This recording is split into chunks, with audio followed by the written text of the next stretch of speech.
Hey guys, and welcome back to my YouTube channel. In today's video I'm gonna be showing you how I crumb coat and ice my cakes. It's a very simple technique to lock in the crumbs. So basically a crumb coat is just locking in your crumbs or gluing them to the cake. That way when you ice your cake you won't see trail of crumbs or cake once you've already iced your cake. What I have here to get started is just an extra bowl, my bowl of buttercream, a scraper, icing scraper, and I also have a straight spatula. You could also use an offset spatula, and of course my icing bag. As you can see here, my cake layers already shaved down, filled and stacked.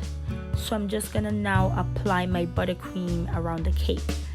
Like I said earlier, a crumb coat is simply just a thin layer of buttercream that locks in the crumbs, but I like to start with an excessive amount of buttercream over the cake and then scrape off the excess buttercream.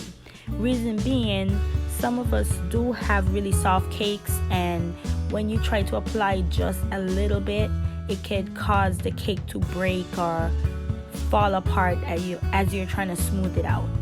So I do like to start with a generous amount of buttercream covering my cake. And you want to just continue, and you see how I'm scraping the excess off, and each time you want to clean your spatula as you turn. You do want to hold the spatula at an angle and turn the table, scraping off that excess. You don't want to move your hand or the scraper. You turn the table. Let the table do the work. Notice my hand that's holding the scraper is not moving.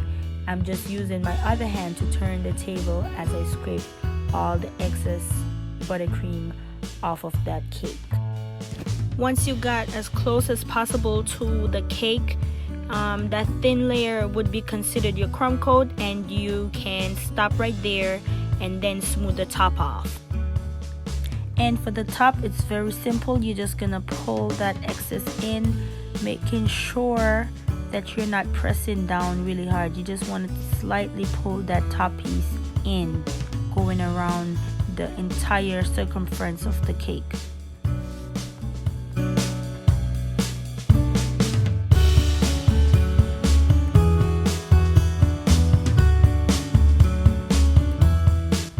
Now that I have get the icing down to as close as the cake as possible, I'm satisfied. I'm just gonna clean the board and get the cake in the cooler. You want to keep it for about 15 to 30 minutes.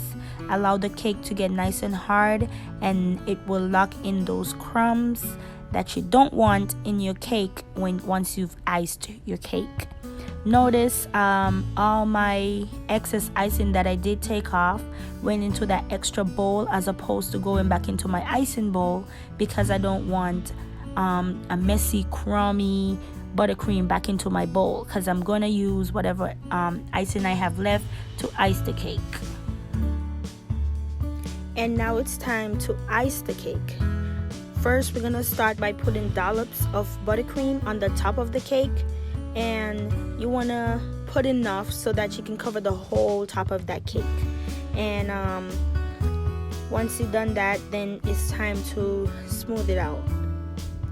You have to make sure that you do cover the whole top of that cake, just like I'm doing there. And then the same technique, hold your spatula at an angle and turn the table so you could smooth that off and get the excess buttercream that you need off of that cake. And just make sure that you have a nice flat top of the cake, because no one wants to decorate a cake with a hump. You don't need a hump. It needs to be nice and flat. And notice I'm not going really deep into the cake.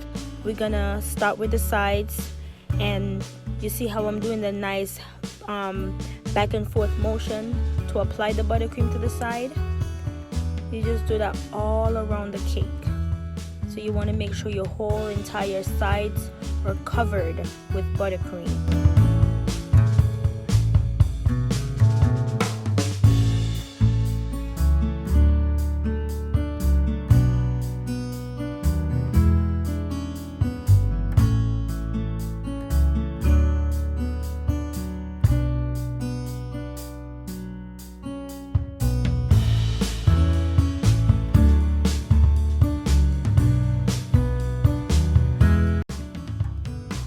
Using your icing smoother, you're gonna now place it at an angle. Once again, just like this, you're gonna place it at an angle of your cake. You wanna keep it at least maybe like a 45-degree angle, and turn the table. Notice again, just like the first time I did it, my hand that's holding the icing scraper is not moving, but I'm using the other hand to turn the table. And you're just gonna keep going around and around until you get your desired look or smoothness that you're going for. After each time, you want to scrape that off to avoid having any extra buttercream going back on your cake. So you're gonna scrape that off each time, and you're gonna keep scraping the cake along the sides until you get to what you want the cake to look like. And you just keep repeating this step, like turning the table, turning and turning until you get it nice and smooth. Also, if you could see some dents or ear pockets in the cake, don't even worry about it.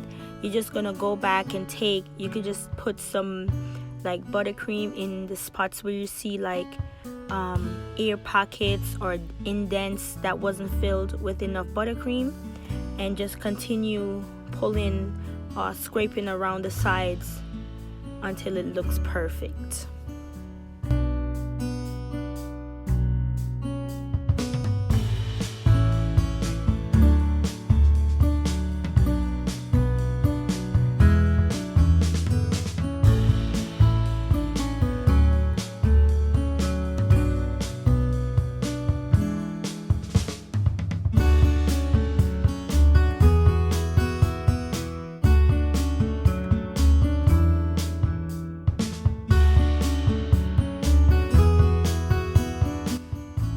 Now that I have the sides looking exactly how I want it, I'm now gonna pull the top in, and you want to be gentle with that. You don't want to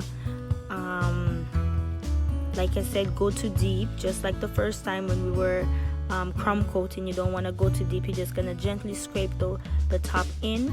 Because I started with a flat top of the cake, it makes it so much easier to just pull the side in and don't have to go too deep to try to even off the top, because from the beginning when we started with a flat top, and that's all it is to it. The only thing that I see here is where I ended off, right here where I ended off pulling the cake to the side. You have that little, like, it shows where I ended, but I'm not worried too much about it because the cake is gonna sit out.